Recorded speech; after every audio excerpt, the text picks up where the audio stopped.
अस्सलाम वालेकुम, welcome to another live session of SST test preparation 2025। हमने जो लाइव सीरीज स्टार्ट किए हुए हैं एसएसटी टेस्ट की प्रिपरेशन के लिए, जिसमें हम एसएसटी टेस्ट में जो बायो और केमिस्ट्री का पोर्शन है वो हम कवर करेंगे। सो बायो के लिए हमने ग्रेड 9 की टेक्स्ट बुक जो है वो हम स्टार्ट की हुई है, जिसमें से हमने काफ़ी चैप्टर जो है वो हम कंप्लीट कर चुके हैं। और आज के सेशन में हम जो है बायो एनर्जेटिक्स का चैप्टर जो है वो हमने स्टार्ट किया हुआ है। प्रीवियस वीडियो में हमने फोटोसिंथेसिस के जो कम्प्लीटली फोटोसिंथेसिस का टॉपिक है, उसके जो further light and dark reactions हैं, वो सारे के सारे टॉपिक्स जो है वो हमने डिटेल के साथ अपनी प्रीवियस वीडियो में एक्सप्लेन कर लिए हैं। आज के क्लास में हम नेक्स्ट टॉपिक जो है, जो कि रिस्पायरेशन है, वो डिस्कस करेंगे। कम्प्लीटली जो रिस्पायरेशन के डिफरेंट टाइप्स हैं या उसके जो डिफरेंट स्टेप्स हैं, सो वो हम कम्प्लीटली एक्सप्लेन डिटेल के साथ हम इसको एक्सप्लेन करेंगे। So the topic is respiration. Respiration defined as oxidation reduction process which occur inside the living cells, during which organic food is broken down into carbon dioxide and water and energy is released. Respiration एक ऐसा process है जिसमें continuously oxidation और reduction process है, जो process, और ये process होता है इनसाइड द लिविंग सेल्स, जिसमें क्या होता है कि ऑर्गेनिक फूड की break down into carbon dioxide and water, और एनर्जी जो है ये रिलीज होती है। ग्लूकोज जो है ये ऑर्गेनिक फूड है, ये मोस्ट कॉमन फूड है used in this process. The purpose of respiration जो है वो ये है कि हमें एनर्जी की फॉर्मेशन हो जाए in for the living processes. Respiration जो है ये कॉमन है ऑल लिविंग ऑर्गेनिज्म के लिए, because all of them need energy for life activities. फिर रिस्पायरेशन के फर्दर जो है वो सेलुलर रिस्पायरेशन है। सो सेलुलर रिस्पायरेशन एक ऑक्सीडेशन रिडक्शन प्रोसेस है जिसमें फूड इनसाइड द सेल्स जो है उसकी ब्रेकडाउन होती है। और दूसरा रिस्पायरेशन जो है वो है एक्सटर्नल रिस्पायरेशन। एक्सटर्नल रिस्पायरेशन या हम इसको कहते हैं ब्रीथिंग, जिसमें just exchange of respiratory gases होती हैं, ऑक्सीजन और कार्बन डाइऑक्साइड की गैसेस की एक्सचेंज होती हैं between the organism and its environment. So respiration are of two kinds. First one is cellular respiration जिसमें ब्रेकडाउन होती है फूड की, और another one is external respiration जिसमें गैसेस की एक्सचेंज होती है between the organism and the environment. फिर है टाइप्स ऑफ रिस्पायरेशन। रिस्पायरेशन जो है वो दो टाइप्स की है, एक है एनएरोबिक, दूसरा है एरोबिक। एनएरोबिक रिस्पायरेशन को हम कहते हैं फर्मेंटेशन, और एनएरोबिक रिस्पायरेशन जो होती है वो होती है in the absence of oxygen. Oxygen की ज़रूरत नहीं होती एनएरोबिक रिस्पायरेशन में। इसमें क्या होता है कि इनकम्प्लीट ब्रेकडाउन होती है ऑर्गेनिक फूड मॉलिक्यूल्स की, और सिर्फ स्मॉल अमाउंट ऑफ एनर्जी जो है वो रिलीज होती है।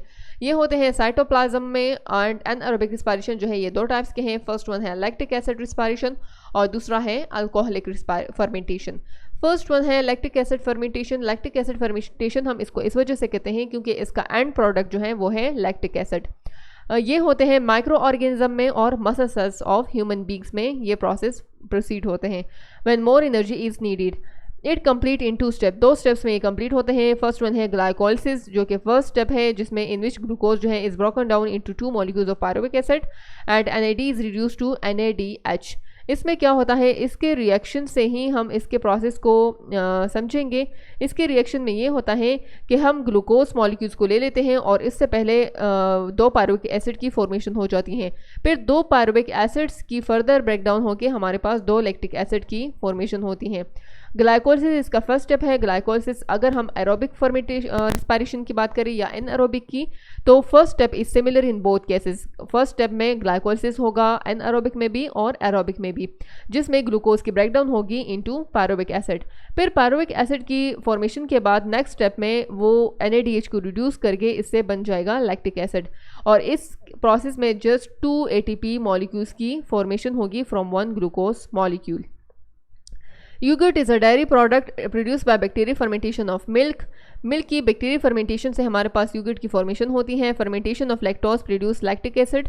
मिल्क में लैक्टोज होता है, उसकी फर्मेंटेशन से हमारे पास बनता है लैक्टिक एसिड। एक एसिड की फॉर्मेशन होती है which act on milk protein to give यूगर्ट, जो कि मिल्क में जो प्रोटीन प्रेजेंट होती है उस पर एक्ट करके हमारे पास यूगर्ट की फॉर्मेशन कर लेता है, जिसकी वजह से उसका टेक्सचर भी चेंज हो जाता है और उसका टेस्ट भी चेंज हो जाता है from the lactose to the lactic acid. Then next है alcoholic fermentation. Alcoholic fermentation occur in yeast and in some bacteria. This type of anaerobic respiration is also completed in 2 steps. Alcoholic fermentation को हम alcoholic fermentation इस वजह से कहते हैं because their end product is alcohol.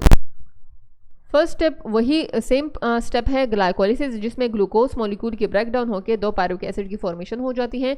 फिर ये 2 pyruvic acid जो है ये कार्बन डाइऑक्साइड को रिलीज करके pyruvic acid is reduce by NAD two ethyl alcohol and carbon dioxide की फॉर्मेशन हो जाती है और 2 इथेनॉल की फॉर्मेशन हो जाती है। And alcoholic fermentation also 2 ATP molecules are produce, 2 ATP molecules की फॉर्मेशन होती है एक ग्लूकोज मॉलिक्यूल से। Yeast and some bacteria convert sugar into ethyl alcohol and carbon dioxide. Yeast और कुछ ऐसे बैक्टीरिया हैं जो कि शुगर को कन्वर्ट करते हैं इथाइल अल्कोहल में या और कार्बन डाइऑक्साइड में। During the fermentation process of bread sugar is converted into alcohol and carbon dioxide. पे ब्रेड की फर्मेंटेशन के टाइम में शुगर जो है वो अल्कोहल में कन्वर्ट हो जाता है और कार्बन डाइऑक्साइड में। The carbon dioxide will form bubbles which will be trade by the gluten of the wheat causing the bread to rise. Because the bread fermentation takes a short period, only small amount of alcohol are formed, most of which will evaporate during the bread baking process. जब हम bread की formation करते हैं bread की तो carbon dioxide की वजह से वो वीट जो है वो बबल्स से फॉर्मेशन कर लेते हैं, वो राइज हो जाता है और स्मॉल अमाउंट ऑफ अल्कोहल की फॉर्मेशन हो जाती है जो कि इवेपोरेशन प्रोसेस के थ्रू वो भी इवेपोरेट हो जाता है। The practices of biotechnology are old and the human beings have used them since early history. Some of these such practices include fermentation. Biotechnology का एक process है fermentation. People have used grapes, berries, corn, rice, wheat, honey, potatoes, barley and other plants material for fermentation. Various forms of alcohol are made for different purposes. Different types of alcohol की formation होती है from these products through the use of biotechnology. And different types के alcohol उसकी formation होती हैं for different purposes. Next जो respiration की type है वो है aerobic respiration. So aerobic respiration need oxygen. Aerobic respiration में ऑर्गेनिक फूड की कंप्लीटली ब्रेकडाउन होती है into carbon dioxide, water and a large amount of stored energy जो है। एरोबिक रिस्पायरेशन कंप्लीट होती है 3 स्टेप्स में। First one is glycolysis which is common in both aerobic and aerobic. This occur in the cytoplasm. Second है Krebs cycle जो कि mitochondria में होता है। थर्ड है इलेक्ट्रॉन ट्रांसपोर्ट चेन जो कि बी माइटोकॉन्ड्रिया में होता है। सो फर्स्ट है ग्लाइकोलिसिस। ग्लाइको मीन्स ग्लूकोज और लाइसिस मीन्स स्प्लिटिंग। ग्लूकोज की स्प्लिटिंग को हम कहते हैं ग्लाइकोलिसिस, जिसमें ब्रेकडाउन होता है 1 ग्लूकोज मॉलिक्यूल जिसमें ग्लूकोज 6 कार्बन। जब ग्लाइकोलिसिस में पायरुविक एसिड की फॉर्मेशन होती है तो पायरुविक एसिड डायरेक्टली माइटोकॉन्ड्रिया में इंटर नहीं होता। इंटर होने से पहले वो एसिटाइल कोएंजाइम ए की फॉर्मेशन कर लेता है और फिर उसके बाद एसिटाइल कोएंजाइम ए इंटर होता है माइटोकॉन्ड्रिया में और फिर एक सीरीज ऑफ रिएक्शंस होते हैं in which it is completely oxidized. These reaction produce ये इस रिएक्शन से हमारे पास बनते हैं carbon dioxide along with ATP.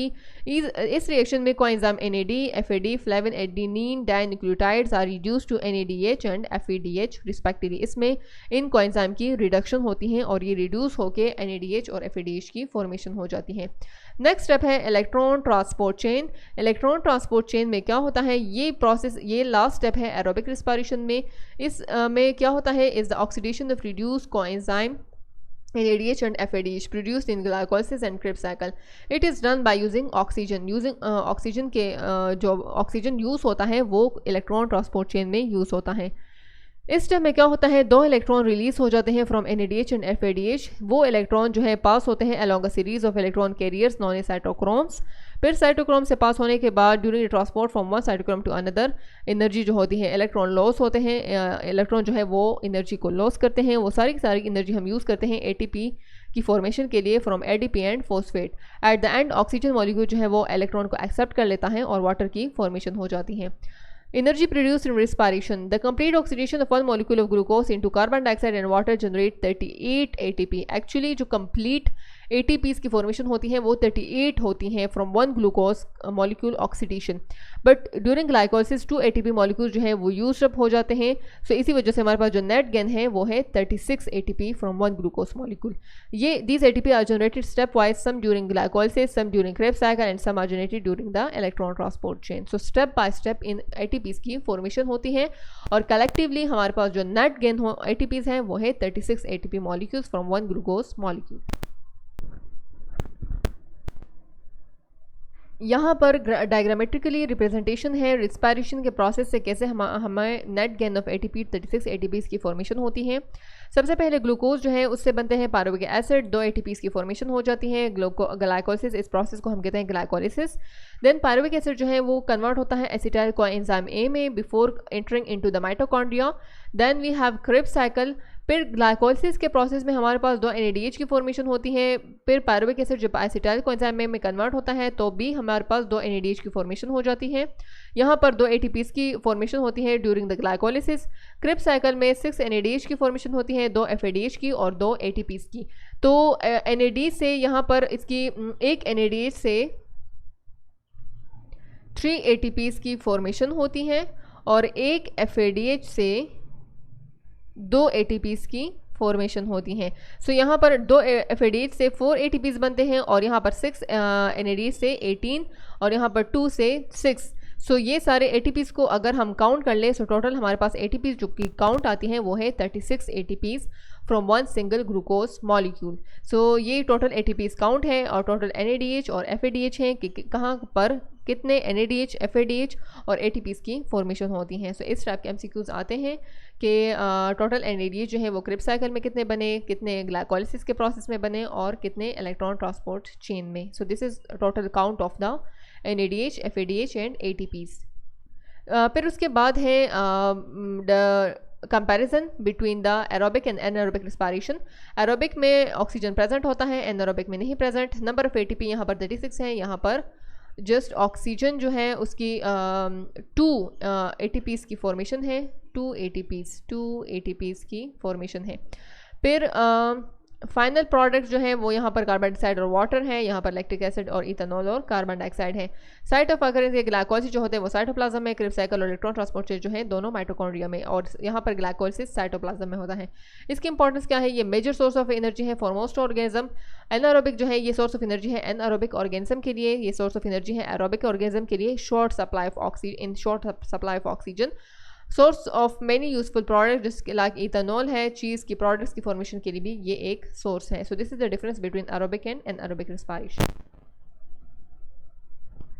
Next topic में फोटोसिंथेसिस और रिस्पायरेशन की कंपैरिजन है। And photosynthesis and respiration are 2 major topics of bioenergetic chapter and these 2 process are totally different from each other. क्योंकि फोटोसिंथेसिस ये एक एनर्जी स्टोरिंग प्रोसेस है, respiration energy releasing process है। Photosynthesis के लिए सनलाइट की एनर्जी चाहिए होती है, क्लोरोफिल में ट्रैप्ड हो जाती है एनर्जी और केमिकल एनर्जी कन्वर्ट हो जाती है and stored in the organic food molecule. Respiration में स्टोर्ड एनर्जी फूड मॉलिक्यूल जो है ये रिलीज होती है फॉर सेलुलर एक्टिविटीज़। फोटोसिंथेसिस में कार्बन डाइऑक्साइड और वाटर जो है ये रॉ मटेरियल्स हैं, जबकि ग्लूकोज और ऑक्सीजन प्रोडक्ट्स हैं। रिस्पायरेशन में ग्लूकोज और ऑक्सीजन रॉ मटेरियल्स हैं, जबकि कार्बन डाइऑक्साइड और वाटर प्रोडक्ट्स हैं। फोटोसिंथेसिस में ऑक्सीजन की लिबरेशन होती है एज अ बाय प्रोडक्ट और रिस्पायरेशन के लिए ऑक्सीजन रिक्वायर्ड होती है। फोटोसिंथेसिस होता है green cells of the plants, algae और बैक्टीरिया में, जबकि रिस्पायरेशन लिविंग ऑर्गेनिज्म के सारे सेल्स में होते हैं, परफॉर्म करते हैं। फोटोसिंथेसिस ये एक कंस्ट्रक्टिव एनाबॉलिक प्रोसेस है जिसमें ऑर्गेनिक फूड मॉलिक्यूल्स की सिंथेसिस होती है और एनर्जी स्टोर्ड होती हैं। रिस्पायरेशन एक कैटाबॉलिक और डिस्ट्रक्टिव प्रोसेस है जिसमें ऑर्गेनिक फूड मॉलिक्यूल्स के ब्रेकडाउन होती हैं और एनर्जी रिलीज होती हैं। फोटोसिंथेसिस में प्लांट बॉडी वेट गेन करती हैं क्योंकि इसमें एनर्जी स्टोर होती है। रिस्पायरेशन से लॉस ऑफ वेट होता है कि इसमें एनर्जी रिलीज होती है। It occur only during day time when sunlight is available which is necessary for it. Photosynthesis सिर्फ और सिर्फ डे के टाइम पे होते हैं क्योंकि सनलाइट रिक्वायर्ड होती हैं और सनलाइट पर ये डिपेंडेंट है। रिस्पायरेशन के लिए कोई क्लॉक रिक्वायर्ड नहीं है, ये डे एंड नाइट ये प्रोसेस परफॉर्म करते हैं। It does not require sunlight क्योंकि इसके लिए कोई सनलाइट की ज़रूरत नहीं होती। So this is all the difference between the photosynthesis and respiration. These 2 process are totally different from each other, these 2 process are totally opposite of each other. So this is the end of the chapter bioenergetics. Bioenergetic के chapter में 2 most important जो topics हैं वो है photosynthesis और respiration. Photosynthesis की completely जो explanation है वो हमारे प्रीवियस वीडियो में प्रेजेंट है और इस आज की क्लास में हमने रिस्पायरेशन की कंप्लीटली जो टाइप्स हैं, जो उसके स्टेप्स हैं, जो उसके रिएक्शंस हैं वो हमने कंप्लीटली एक्सप्लेन कर लिए हैं आज की क्लास में। नेक्स्ट क्लास में हम नेक्स्ट चैप्टर से स्टार्ट करेंगे। See you in the next class. अल्लाह हाफिज़।